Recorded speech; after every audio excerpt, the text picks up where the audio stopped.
Hola, hoy tenemos con nosotros a Elia Tralará, cuentera, narradora y actriz.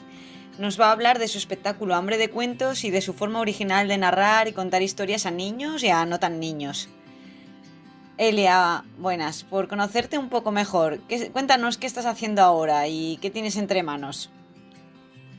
Bueno, yo te diría que ahora estoy actuando, haciendo bastantes sesiones presenciales, por suerte ya ha pasado lo online y, y rodando algunas. Una que tengo para adultos que se llama que nos quiten lo bailado. eh, y luego algunas que, bueno, de las sesiones familiares que tengo ya más rodadas también, pero estos próximos días voy a estar actuando sobre todo. Luego me voy de vacaciones y también estoy haciendo un guión con Usía, con mi compañera acordeonista, para hacer algo de infantil, una mezcla entre narración y teatro al modo de Orgullo Rural. Elia, ¿por qué elegiste dedicarte a esto? Pues porque siempre me ha llamado la atención, sobre todo de pequeña en el pueblo organizábamos teatros desde los 12 a los 17 años o algo así, sin que nadie nos alentara ni nadie nos asesorara. Mis amigas y yo hacíamos teatros todos los veranos y en el pueblo les encantaba y para mí eso era una sensación brutal. Luego empecé a estudiar teatro ya una vez en Madrid, tuve una temporada muy larga de sequía, de sequía teatral me refiero, en la que yo estaba pensando en dedicarme a otras cosas, pues porque tampoco tenía referentes en casa ni se planteaba de lejos. Y, y descubrí los cuentos y me encantó sobre todo la libertad que tenía para hacer lo que quisiera, básicamente. Y para poder ponerlo en escena, porque yo estaba en un taller de teatro en el que una vez al año igual hacías algo, te tenías que coordinar con un montón de gente, era todo muy... Y a mí lo que me gustaba era el contacto con el público, entonces los cuentos me permitieron enseguida tener ese contacto y me fui metiendo mientras compaginaba con otro trabajo más, digamos, estándar. Trabajaba en una oficina de redactora en una revista y me fui metiendo hasta que me absorbió por completo este mundo. ¿Cuál es tu género favorito o dónde te sientes más cómoda? ¿Contando historias de humor, fantasiosas, cotidianas o terroríficas? ¿O haces una mezcla de todas juntas? ¿Cuál es tu estilo? Bueno, a mí me va mucho el humor. Eh, yo soy muy payasa y me cuesta tomarme las cosas muy en serio. O sea, bueno, no sé si me cuesta tomármelo en serio, pero por lo menos lo aparento. Entonces a mí el humor siempre me ha tirado mucho. Y las cosas cotidianas. Hay otros géneros que me cuestan más, o sea, las historias más intimistas y este tipo de cosas para mí son un reto. Sí que quiero meterme en esos jardines, pero casi siempre se me va a lo humorístico, eso es así.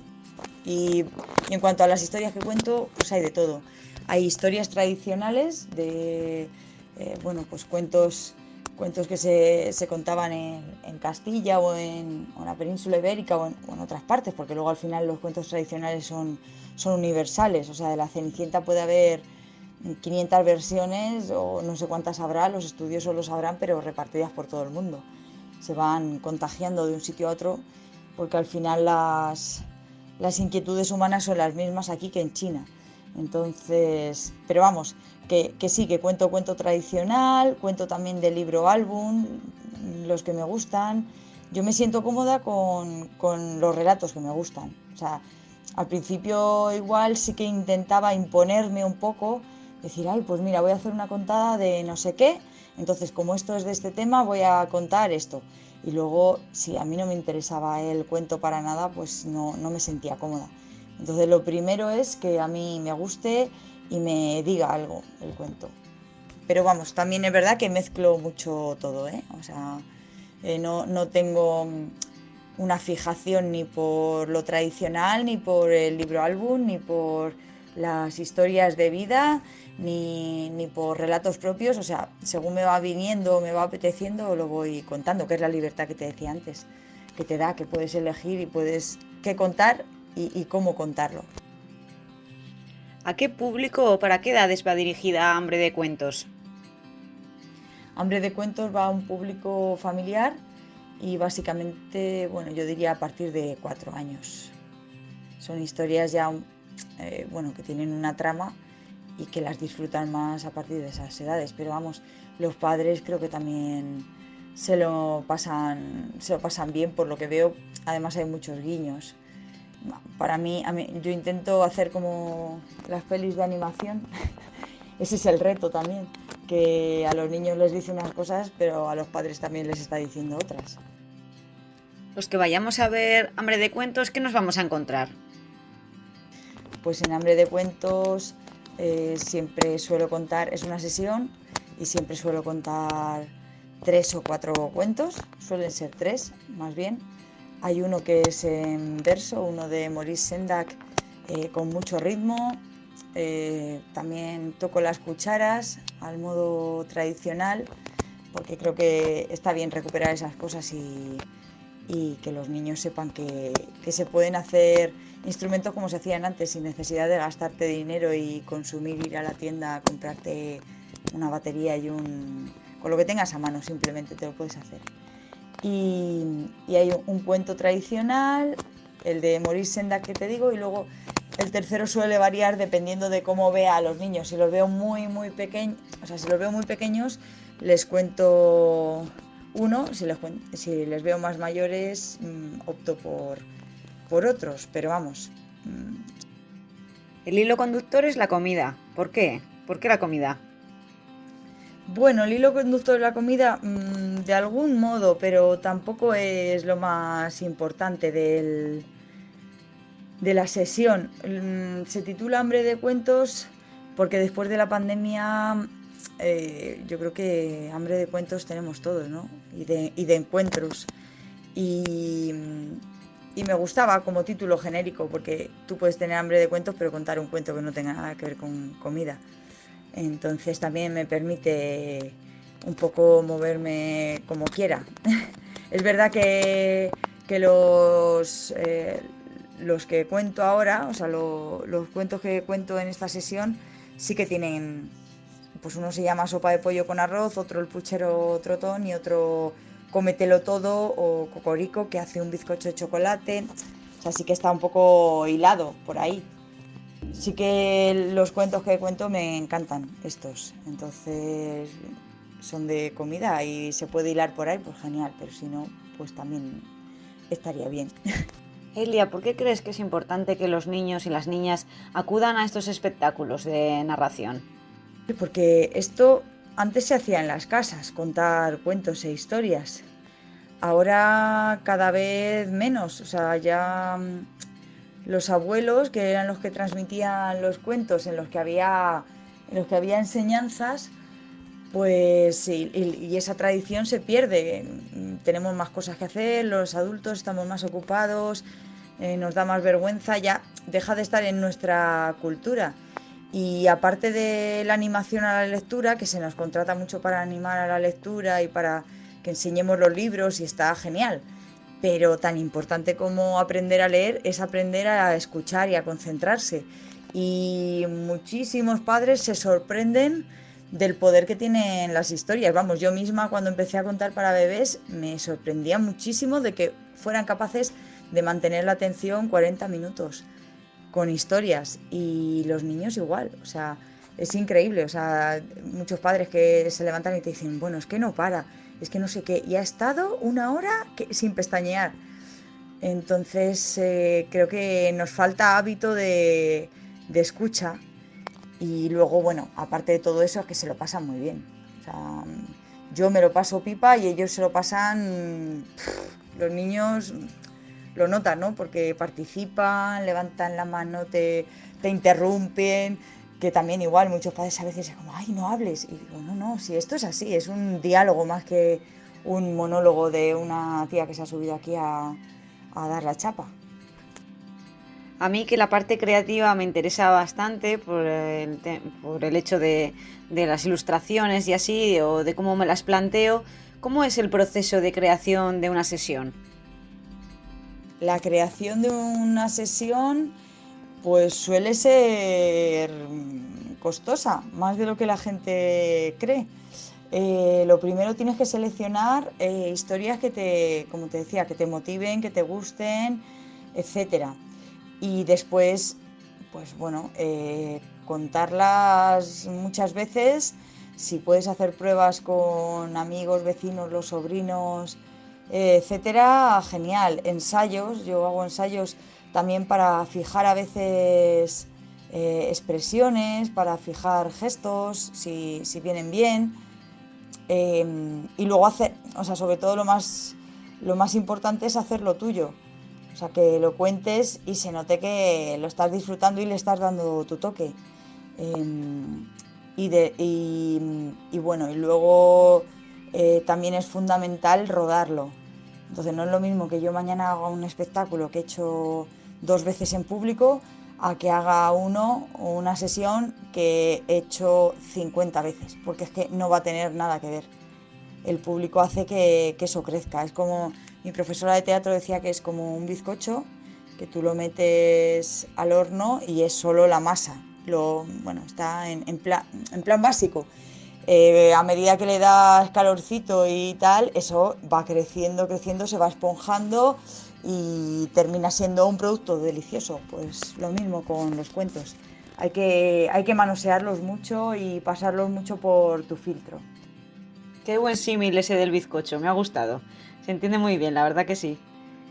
Qué razón tiene tu profesora de teatro.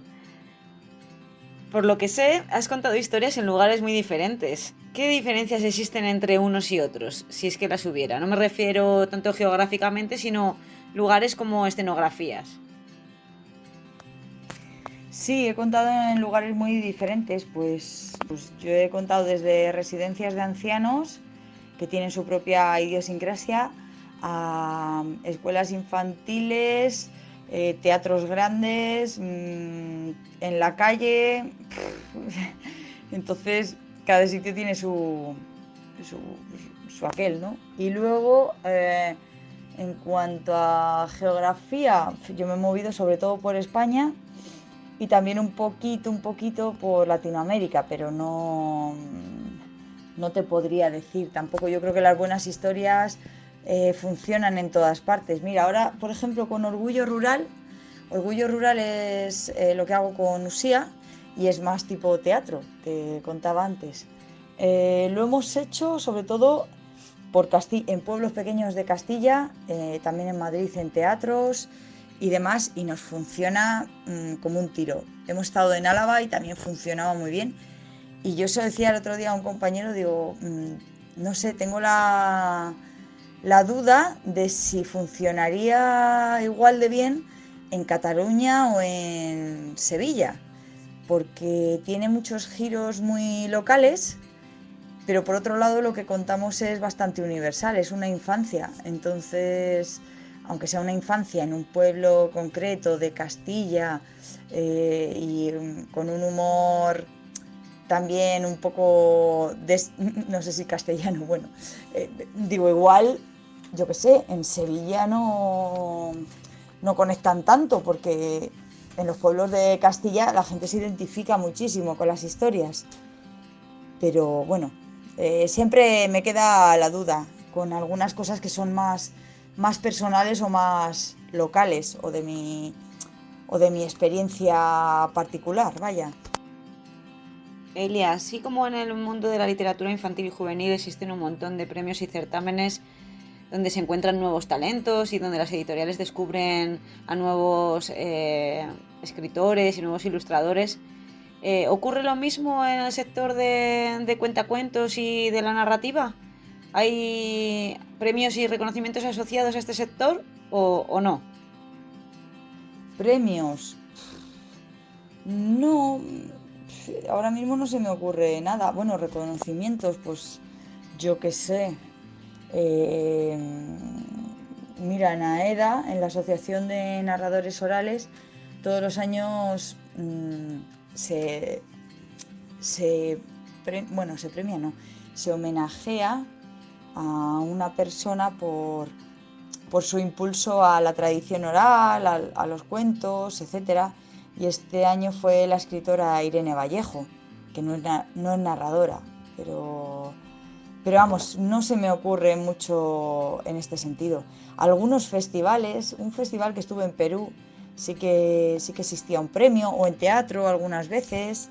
No sé, yo hice una obra de teatro de Molière y hay certámenes de teatro aficionado y tal, y nos llevamos el segundo premio, recuerdo.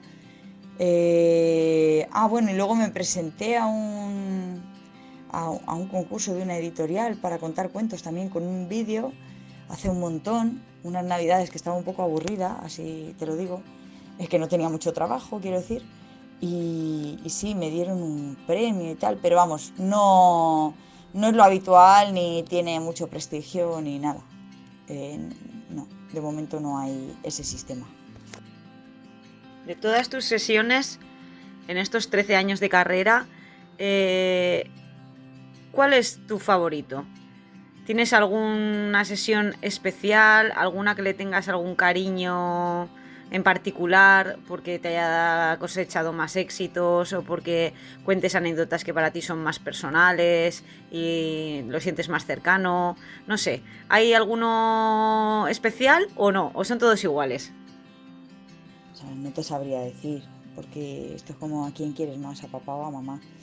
A ver, sí que es verdad que Orgullo Rural, el que hago con esta chica, eh, se mueven otros parámetros, ¿no? Ya llevamos una pequeña escenografía, tal, y es mi espectáculo más personal. De hecho, todos los textos son míos.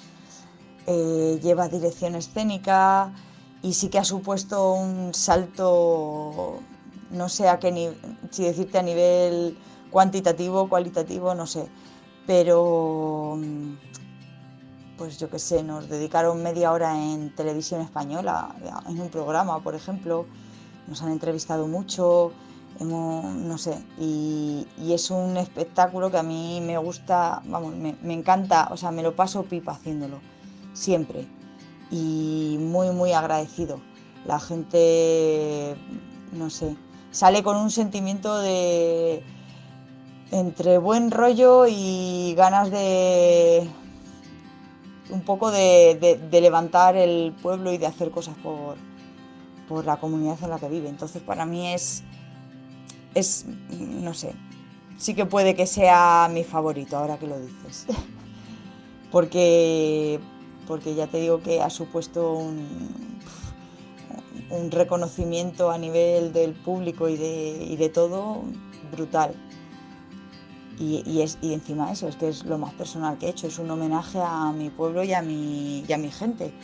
De hecho, los protagonistas o las protagonistas, aunque no digan nombres, al final son mi hermana, mis amigas, mis padres, mi hermano, en fin. Y las aventuras de cuando yo era pequeña, todas las cafradas que hacíamos en mi pueblo. Bueno, Elia, esto es todo. Muchas gracias por este ratito de charla. Espero que hayan podido conocerte un poquito mejor a ti y a tu espectáculo Hambre de Cuentos. Un abrazo muy fuerte y hasta la próxima. Espero que nos veamos pronto y a poder ser promocionando nuevas sesiones. Venga, un abrazo y gracias.